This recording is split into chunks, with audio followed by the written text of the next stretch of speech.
मैं सब दोस्तों से यही कहूंगा कि ये जो अथॉरिटी का मामला एस्टेब्लिशमेंट ने अपने हाथ में रखा हुआ है कि असम्बलियाँ में भी उनकी मर्जी के मुताबिक होंगी, बंदे भी उनकी मर्जी के मुताबिक होंगे। यहाँ तक कि सियासी पार्टियों को कहा जाता है कि अब ये उम्मीदवार नहीं, दूसरा उम्मीदवार खड़ा करो, इसकी जगह फलाना खड़ा करो। तो ये जो मुदाखलत है मुल्क की सिस्टम में, पार्लियामेंट में, जो अथॉरिटी है, जो अवाम की नुमाइंदा है, तो ये एस्टेब्लिशमेंट की नुमाइंदा नहीं होना चाहिए, अवाम की नुमाइंदा होना चाहिए, जो आज बदकिस्मती से एक बार फिर नहीं। इसके दरमियान तजर्बा आपके जमात के साथ हुआ है कि आपको कहा गया है कि इस उम्मीदवार को खड़ा कर दे और इसको ना कर दे? ये न पूछो, काम खराब है बहुत ज्यादा। थोड़ा नहीं है, बहुत ज्यादा है। बाएं बाजू की तरफ भी देखें, आपका सारा रुख दाएं बाजू की तरफ है। मैं वैसे भी थोड़ा सा बाएं बाजू वाला हूँ। दो किस्म की राय है।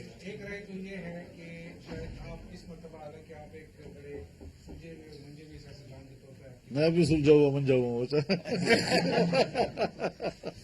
मैं ये अर्ज कर रहा हूँ कि इस दफा ये एक तासुर है कि शायद आप अपने कार्ड जो है वो अच्छे तरीके से नहीं खेल सके। तो आप मरकज में भी हमें नजर नहीं आ रहे सेटअप में, और बलूचिस्तान जहाँ डेफिनेटली आपको होना चाहिए था, आपकी पार्टी की हुकूमत बननी चाहिए थी, और वहाँ भी सिस्टम से बाहर हो गए। एक तो ये। दूसरा ये कि जिनके साथ आपकी दुश्मनी थी उनके साथ आपकी यारी है, और बाकी पूरे पाकिस्तान को बशमूल एस्टेब्लिशमेंट आप दुश्मन बना के बैठ गए। तो ये कैसी ये कोई सवाल नहीं है मेरे नजदीक। सिस्टम से बाहर हो गए, जैसे हम मुल्क से बाहर हो गए, मुल्क के अंदर है।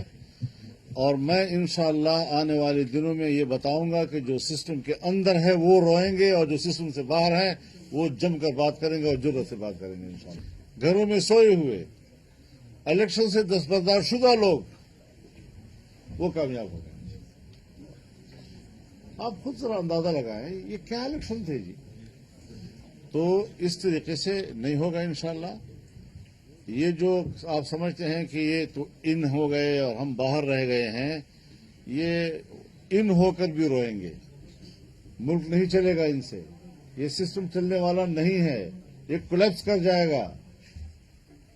अब ये जो निजाम है मुल्क के अंदर का, ये तो तमाम हो जाए, लेकिन मुझे खतरा है कि मुल्क कोलैप्स न कर जाए।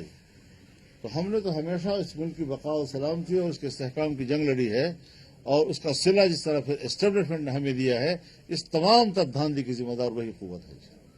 अगर पीटीआई जीती है तो फिर हुकूमत दे उनको ना, और अगर वाकई वो समझते कि हमने धांधली नहीं की तो फिर 9 मई का जो बयानिया है वो तो दफन हो गया ना। फिर तस्लीम करें ना कि कौम ने बागी को वोट दिया जी, और हम एक बागी को जो है सुबह को देने वाला बना रहे हैं। तस्लीम करें फिर इस बात के लिए, फिर शर्माना किस चीज है।